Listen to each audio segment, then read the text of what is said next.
आपका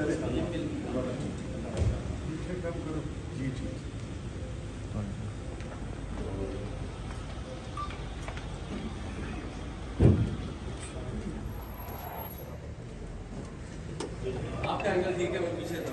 मेरा साथ ही बहुत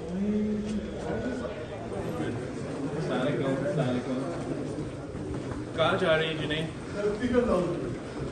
कहाँ है? पीछे नहीं है?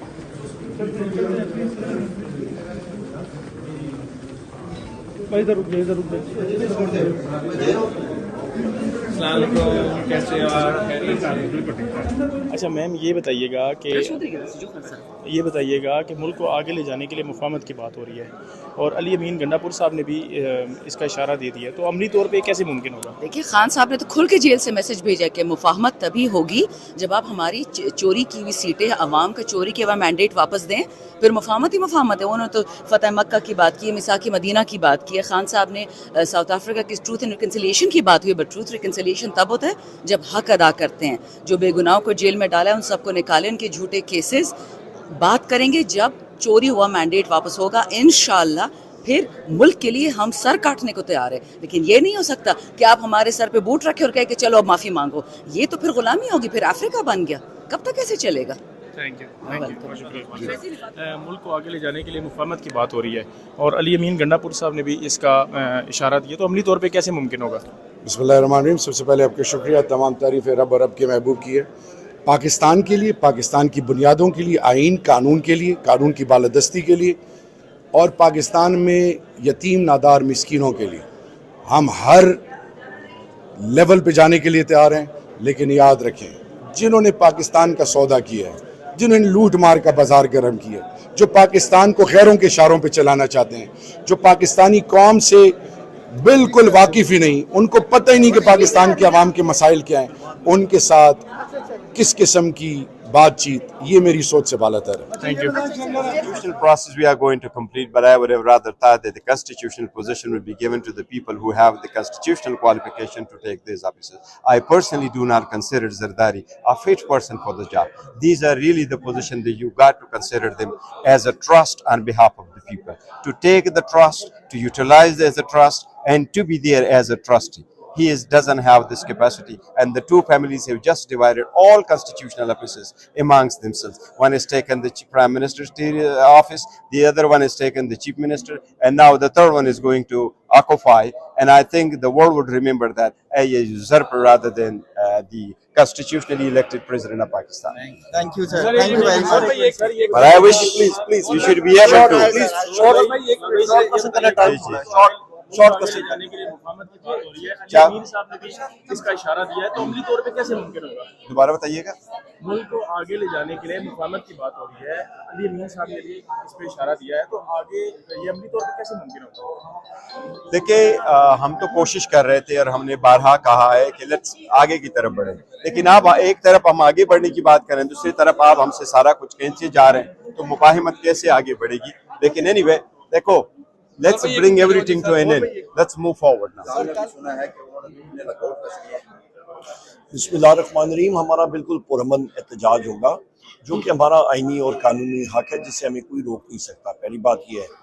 दूसरी बात यह है, ये मुल्क की एहतजाज इसके लिए है कि हम लोगों की तवज्जो इस चीज़ पे लाना चाहते हैं कि पाकिस्तान तहरीक इंसाफ के हमायत याफ्ता कैंडिडेट्स के खिलाफ एक सोची समझी साजिश के तहत फॉर्म 47 के जरिए उनसे वो सीटें छीनी गई थी। जो सीटें वो 60 और 70 हज़ार की लीड से जीत रहे थे, चाहे वो अटक हो, चाहे वो रावलपिंडी हो, चाहे वो चकवाल हो, चाहे ये बखर का इलाका हो, इन सारे इलाकों में, लाहौर में, पेशावर में वाज़े लीड से जीत रहे थे और अचानक फजर के बाद वो सीटें जो हैं वो तब्दील हुई।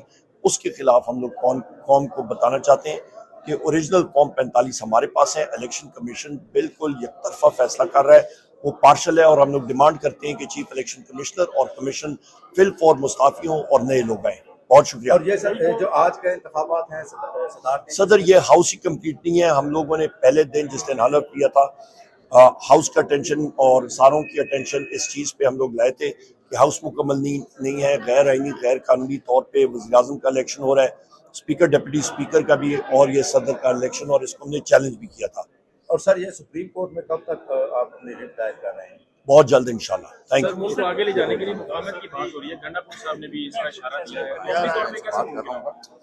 इस माहौल में सबसे पहली चीज़ जो है ये खुद साख्ता जो हुकूमत अपने आप को कह रही है, इनको हमारे महबूब कायद इमरान खान साहब को रिलीज़ करना पड़ेगा, बुशरा बीबी को, शाह महमूद कुरैशी साहब को, चौधरी परवेज़ इलाही साहब को, हमारी ख़वातीन जो पाबंद सिलसिला है, हमारे मर्द हजरात पाबंद सिलसिला है, केसेस ख़त्म करने पड़ेंगे। और उसके बाद जो हमारी 180 सीटें हैं वो बकिया सीटें हमें वापस करनी पड़ेंगी, जो कि इन्होंने कब्जा किया है फॉर्म 47 के जरिए। उसके बाद मुफाहमत हो सकती है। क्या हाल है? आज पोलिंग डे है, क्या कहते हैं आप? जी, आज पोलिंग डे है और पाकिस्तान की एक बहुत अहम आइनी ओहदे का इलेक्शन होने जा रहा है। पाकिस्तान के प्रेसिडेंट जो आर्टिकल 41 के मुताबिक फेडरेशन की अलामत है, मुल्क को मुत्तहद रखने का उनका एक ज़िम्मेदारी होती है। और आज बड़े मौजू कैंडिडेट हैं पाकिस्तान पीपल्स पार्टी के सदर आसिफ अली जरदारी साहब, जिन पर सिर्फ हमारा यकीन नहीं है बल्कि उनके जो मुखालफीन हैं, उन पर क्रिटिसाइज़ करने वाले हैं, वो भी ये मानते हैं कि सदर आसिफ अली जरदारी ने पाकिस्तान की पार्लियामेंट को, पाकिस्तान के सूबों को मजबूत किया और बड़ी खिदमत की है। निकालने के लिए खसूसी तौर पे गरीब आवाम को 100 दिन में ऐसा कौन सा प्लान आना चाहिए जिससे आवाम को रिलीफ मिले, और दूसरा अब तो अपोजिशन को भी बनाना पड़ेगा? वो देखो यार, एक तो स्टेबिलिटी बहुत ज़रूरी है इस मुल्क में। पॉलिटिकल स्टेबिलिटी अगर नहीं हुई तो बिज़नेस नहीं रुकेगा, बाहर वाले नहीं आएंगे, और बिज़नेस नहीं रुकेगा, बाहर वाले नहीं आएंगे तो डेफिनेटली उसका असर लोगों पे आएगा, महंगाई बढ़ेगी, डॉलर कम होंगे।